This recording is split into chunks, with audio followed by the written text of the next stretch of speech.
அனைவருக்கும் வணக்கம். நம்ம டெய்லியும் prelims and mains point of வியூல கரண்ட் அஃபேர்ஸ் கொஸ்டின்ஸ் பார்க்குறோம். இன்னைக்கு என்ன கொஸ்டின்ஸ் இருக்கு அப்படிங்கிறத பார்ப்போம். ஃபர்ஸ்ட் கொஸ்டின் பார்த்தீங்கன்னா மேட்ச் பண்ண சொல்லியிருக்காங்க. ஓகேவா?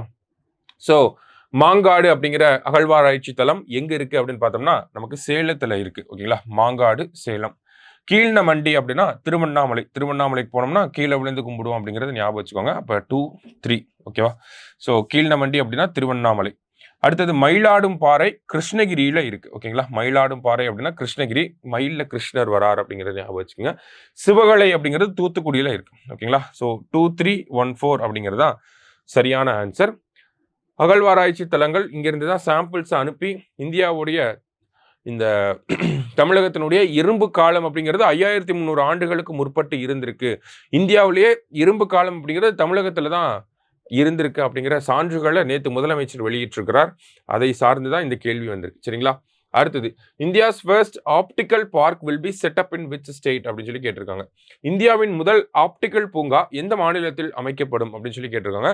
ஸோ பராஸ் டிஃபான்ஸ் அப்படின்னு சொல்லக்கூடிய இந்த நிறுவனம் தான் நமக்கு இந்த ஆப்டிக்கல் பார்க் அப்படிங்கிறத செட்டப் பண்ண போறாங்க. ஆப்டிக்கல் அண்ட் ஆப்டிக்கல் ரிலேட்டடா இருக்கக்கூடிய விஷயங்கள் எல்லாமே மேனுஃபேக்சர் பண்றதுக்காக எங்க வரப்போகுது அப்படின்னு பார்த்தோம்னா மகாராஷ்டிரால நமக்கு வரப்போகுது. இனிஷியல் MOU அதாவது புரிந்துணர்வு ஒப்பந்தம் அப்படிங்கிறது கையெழுத்தாயிருக்கு. சரியா?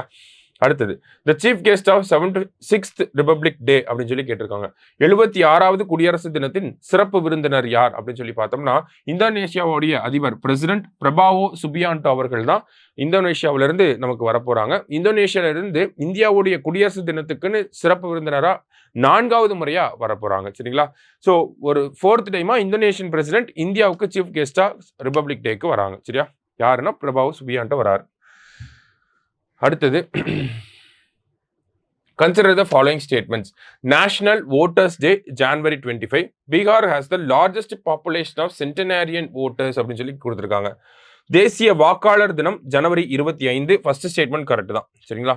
Bihar has the largest population of centenarian voters. அதாவது சென்டனரியன் ஓட்டர்ஸ் அப்படின்னா 100 வயதுக்கு மேற்பட்டவர்களை தான் நம்ம சென்டினரியன் ஓட்டர்ஸ் அப்படின்னு சொல்றோம். கிட்டத்தட்ட 41,000 பேர் 100 வயதுக்கு மேற்பட்டவங்க இருக்காங்க பீகார்ல வாக்காளர்களாகவே. சரிங்களா? இப்போ ரெண்டுமே கரெக்டான ஸ்டேட்மெண்ட் தான். போத் கரெக்ட் அப்படிங்கிறது தான் நமக்கு கரெக்ட் ஆன்சர். சரிங்களா? அடுத்தது the iron age in Tamil Nadu dates back to அப்படின்னு சொல்லி கேட்டிருக்காங்க. தமிழ்நாட்டின் இரும்பு காலம் எப்போது தொடங்கியது அப்படின்னு பார்த்தோம்னா 3345 BC. ஓகேங்களா? கிட்டத்தட்ட 5300 ஆண்டுகளுக்கு முன்பு தமிழகத்தில் இரும்பு காலம் அப்படிங்கிறது தொடங்கி இருக்கிறதாக நம்ம முதலமைச்சர் நேற்று வெளியிட்ட இரும்பின் தொன்மை அப்படிங்கிற அந்த ஆய்வு குறிப்பில் சொல்லப்பட்டிருக்கு. அந்த ஆய்வு குறிப்பின் ஆசிரியர்கள் யார் அப்படிங்கிறதையும் தெரிஞ்சுக்கணும். கே ராஜன் மற்றும் ஆர் சிவானந்தம் அப்படிங்கிற இவங்க தான் இந்த ஆய்வு முடிவுகளை வெளியிட்டிருக்காங்க. பல்வேறு முதன்மையான நிறுவனங்கள் மத்தியில் இந்த சான்றுகள் அனுப்பப்பட்டு இந்த பீட்டா அனாலிட்டிகா ஃப்ளோரிடா போன்ற பீட்டா அனாலிட்டிகா இன் ஃப்ளோரிடா. ஓகேவா? ஸோ இந்த மாதிரியான நிறுவனங்களுக்கு சான்றுகள் அனுப்பப்பட்டு அது உறுதிப்படுத்தப்பட்ட பிறகுதான் தமிழக அரசாங்கம் இதை வெளியிட்டிருக்காங்க.